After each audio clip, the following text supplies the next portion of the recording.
Because what you, the unsung heroes in the wastewater industry, do matters. Join me, Suzan Chin-Taylor, the DooDoo Diva, a longtime veteran of the wastewater, trenchless, and civil infrastructure industry each week as I deliver industry know-how from industry pros who know how.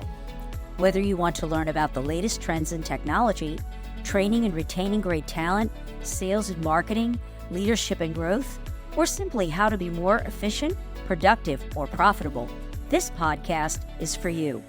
Let's dive in. Well, hello, everybody, and welcome to this week's episode of the DooDoo Divas Smells Like Money podcast. Today, we are starting the first in our three-part series on financial wellness and financial health. And I know this seems like something that's, a little off the beaten path for our show, but I think it's very important for us to think about some other things that impact our lives as people in this industry in terms of if you're an employee, when it's time for you to retire, how are you going to retire well? Do you always want to be working 70 hours a week like some of us entrepreneurs are? And if you are an entrepreneur, how are you going to plan well for your exit strategy? Because let's face it, we don't all live forever, even though we think we'd like to. That at some point, we all have to exit. And what are we going to do with our companies? And more importantly, if and when we do exit, what is our strategy so that when we leave behind our legacy, we can take care of ourselves well? And so these are going to be some of the things that we're going to be covering in this series with our illustrious guest, Steve Selengut. Did I pronounce that right, Steve? You sure did. All right.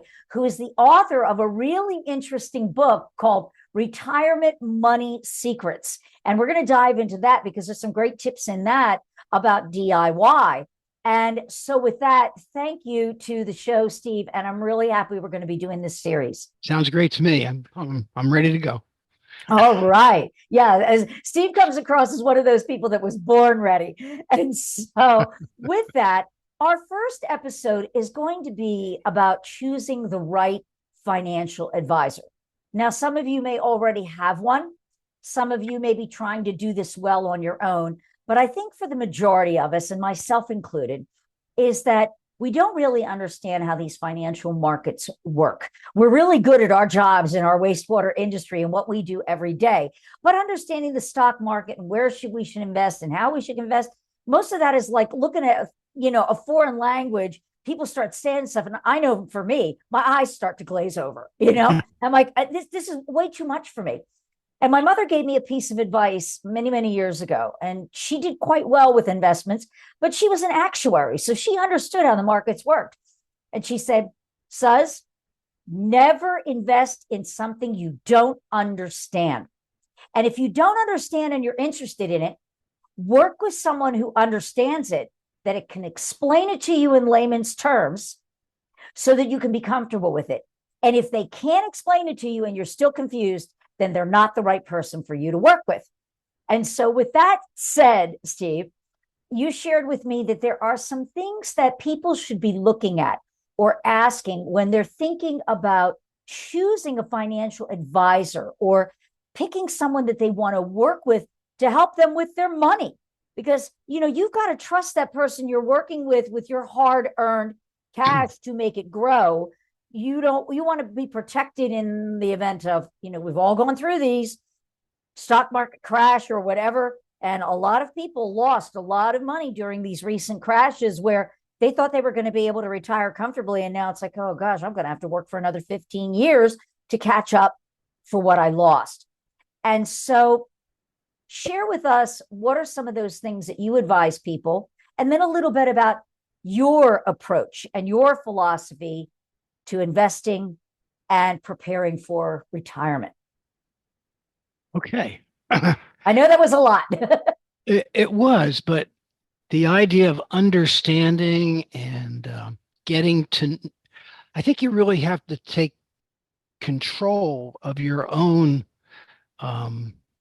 you have to control your own finances and Yes. and determine what you want from them before you even approach a financial advisor. A financial advisor is, generally speaking, going to be out there to tell you that he can take care of safely putting your money to work so that down the road you will have enough to retire on.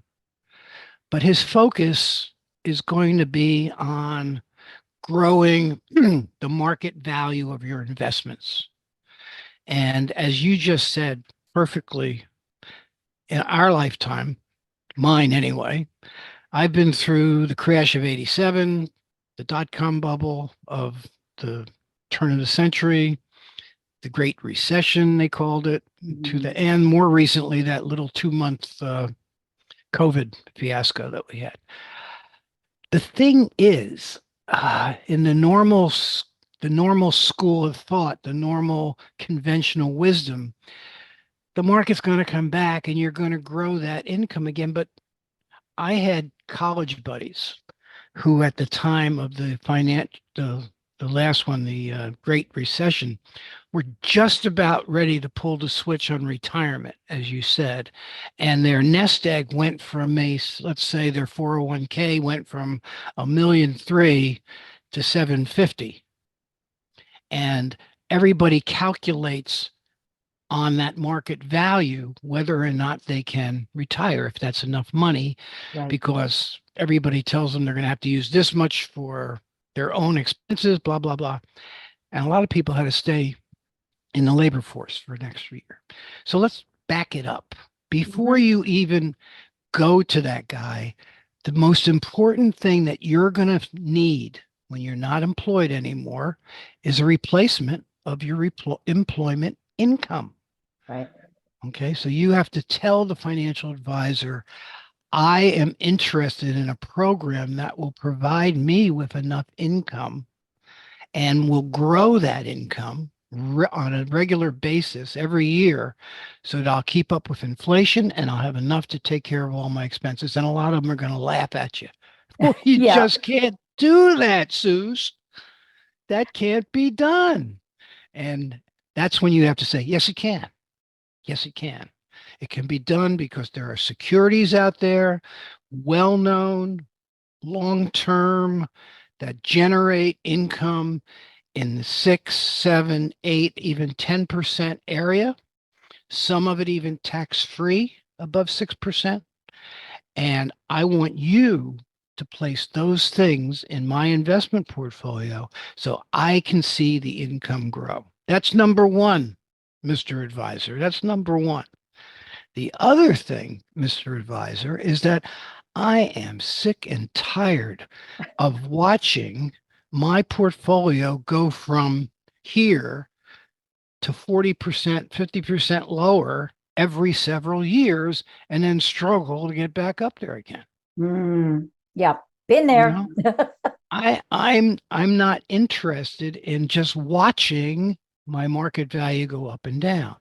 I'm interested in capitalizing on the movements of the market. When I have profits, I want you to take them. I want you to take them and I want you to reinvest them because in my way of thinking, that's going to help me increase that income, which is what I'm going to need. I don't ever want to see a stock go up 40% and then watch it go back again to less than what I paid for it. I don't want that to happen. I want targeted profit taking. So those are two of the main things. Other people will already have a portfolio. They'll already have a 401k, and they're going to roll it over to an advisor or themselves. And I ask them, I would say to them, look inside. How much income is being produced? There's a number somewhere. It'll show you, you got these dividends and those dividends. Add that up and divide it by the amount, even the market value, if you choose to. And if it's less than 4%, probably less than 5.5%, and I'll tell you why, then it's not enough for you to retire on. And the reason I said 4 and then 5.5, the conventional wisdom is that you're going to need 4% of your market value to keep your lifestyle in Mhm. retirement, but you're usually paying somebody to provide that 4% to you, and he's going to charge about 1.5%. So if Ah, your portfolio is not generating 1.5%, then the only way you're going to be able to get the money you need is by selling securities. And the normal investment advisor is only going to take losses, not profits. They'll sell the ones that don't look good and, you know, keep the ones that do. So those are the primary things. That's before you talk to them. And that's before you talk to them. So if you get there, if you get to that point where, hey, I need somebody to help. I'm too busy working. I can't, and I'm making all this money, but I can't manage it. and on Before you time. talk to somebody, you got to tell that guy what your objectives are. And if he can't do it, you can find somebody who will. And there's a big difference. I hear these ads, I can't remember the name of the company now, where they talk about there's that difference between the broker and what they say, like a fiduciary, where they don't make money on the buys and the sells and the trades. It's either a flat fee or a percentage of your gains. And so maybe there's some folks out there that may not understand. We talked about fee structures and how that works, and that may weigh in also as to who you select to work with and what is a good fit. Yeah. Mostly the only ones that I know of that really share the gains, Mm-hmm. so to speak, would be hedge fund type things. And that's for pretty high net worth Individuals. people. And it's really kind of a risky thing because if you're sharing the growth, and they're talking about growth and market value, they're not talking about income. And you happen to have Ooh. a down year, you're not getting anything, baby, because it didn't grow. There's no floor. And they're looking for those big gain years where the market goes up, and they get a big chunk of money from that. That's not for the average guy. The average, the way it works in the normal world for most of us, it used to be a commission-based system Mm-hmm. where you'd pay a Right. commission each time you did a trade. That went away when Schwab and the others came along that were doing it for free, and that's a good thing. But it changed to be a fee-based system, and Mm. it's typically, well, I used to do it for 1.2%. For bigger clients, it was as little as 0.8%. But most often it's like around between 1 and 1.5% of the asset market value that Yes. they take for a fee for management.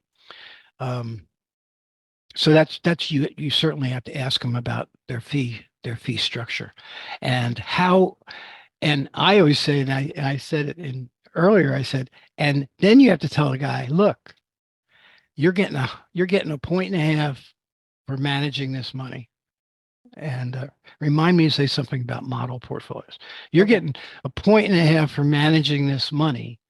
I want you to assure me that you will make every effort to make at least 1.5% a year in capital gains so that those capital gains pay for your fee.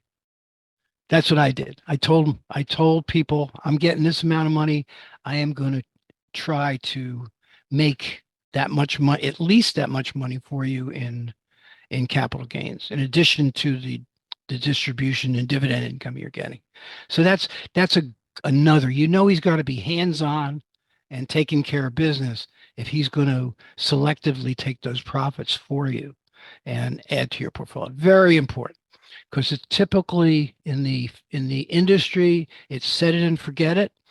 They'll put you Yep. in a they'll talk about, well, at your age and your income Yes. and you're this and you're that, we have a model portfolio that's designed just for you, baby. And all it is a whole slew of different stocks at a particular percentage of the whole portfolio. So you'll wind up with 1.5 shares of Berkshire Hathaway and 5 shares of Microsoft and 18 shares of this one and 230 shares of that one. It just makes no sense at all and it pays no income. Model portfolios are, in my mind, perhaps the worst thing that's happened to the industry.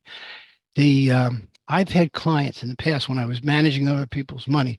I had a client once coming in, and I could tell from the portfolio just how it was structured, how many shares he had of everything.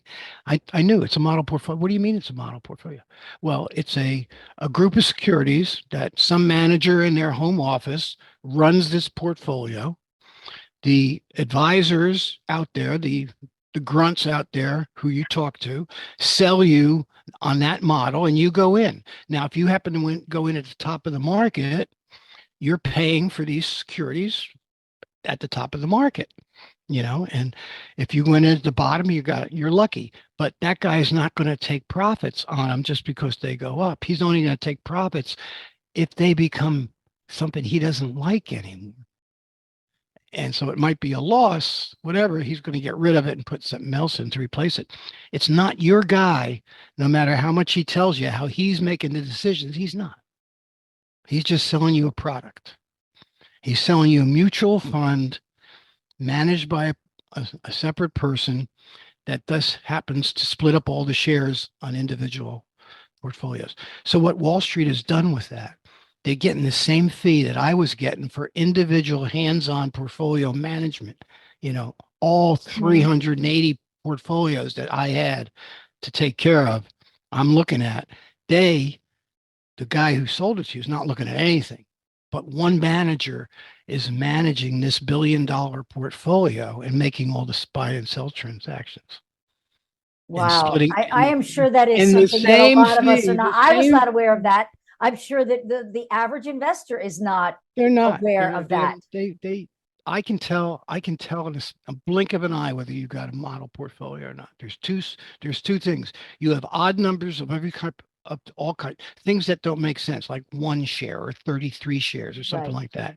You'll have things like that, and the dividends will be automatically reinvested in it. There won't be any actual cash in the account unless they set up, because they're trying to time the market, they keep money out of the market in the model.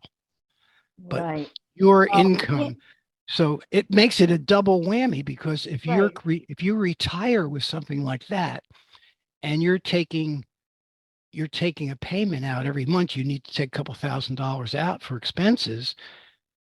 All that money is being automatically reinvested, so there's no cash. They have to sell things to do it. So you'll be selling something to do that, or they'll be selling it for you. It's a bad scene.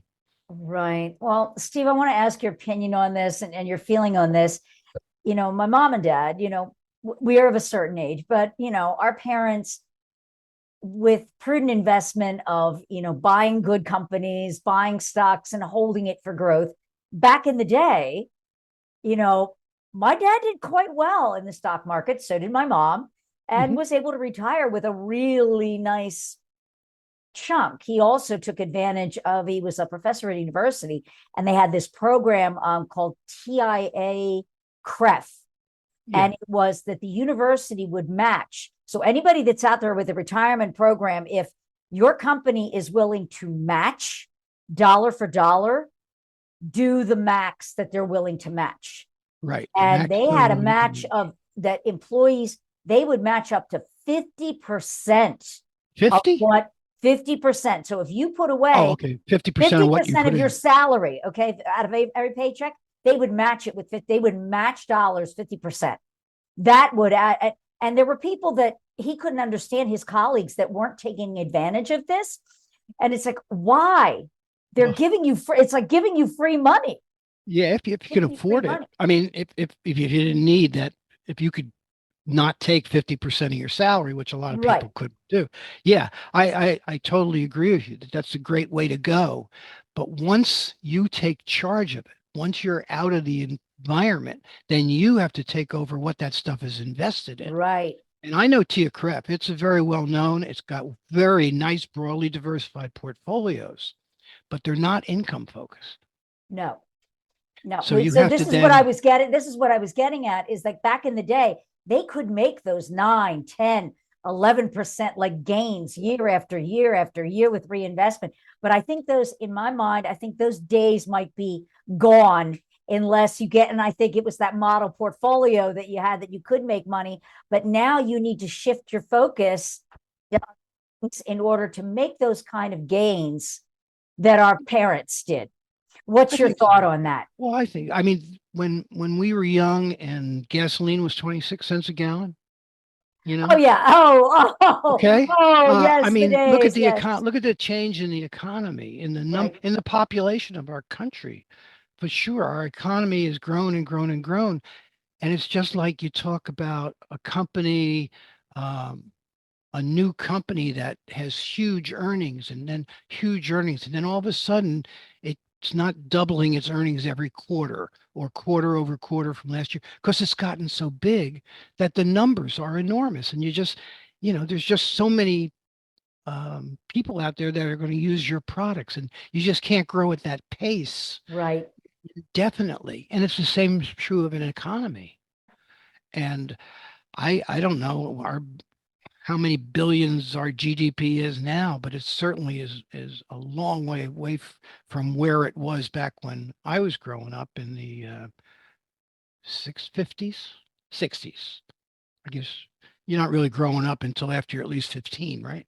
So in the Yes. 60s, but how much more can that do? I don't know. And is all that money going, all that economic output, all that GDP, is that going to a broad enough base that it actually will grow the economy, or is it just going to an isolated few that are just investing their money, so to speak, and not really adding to the number of people that can go into that fancy restaurant and buy dinner?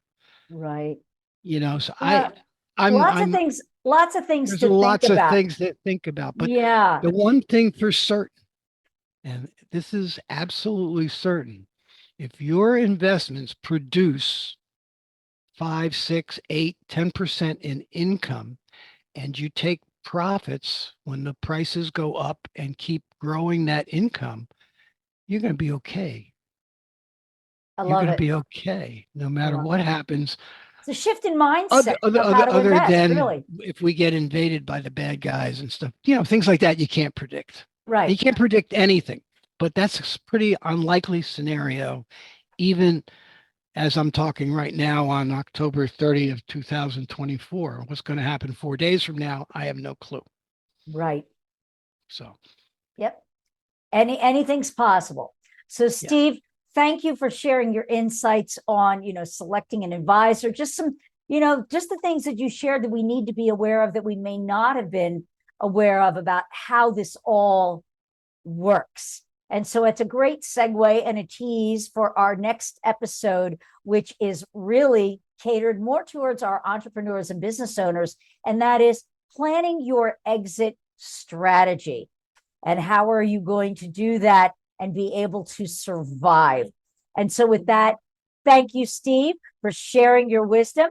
And for those of you tuning in, thank you. And I hope you stay tuned for part 2 of our financial health and wellness series for the wastewater industry. Thanks again. And until next time, keep it flowing. Be sure to subscribe to the show so you'll never miss an episode. If you're an industry expert and would like to be considered as a guest on the show, click the Be a Podcast guest link below in the show notes for more information.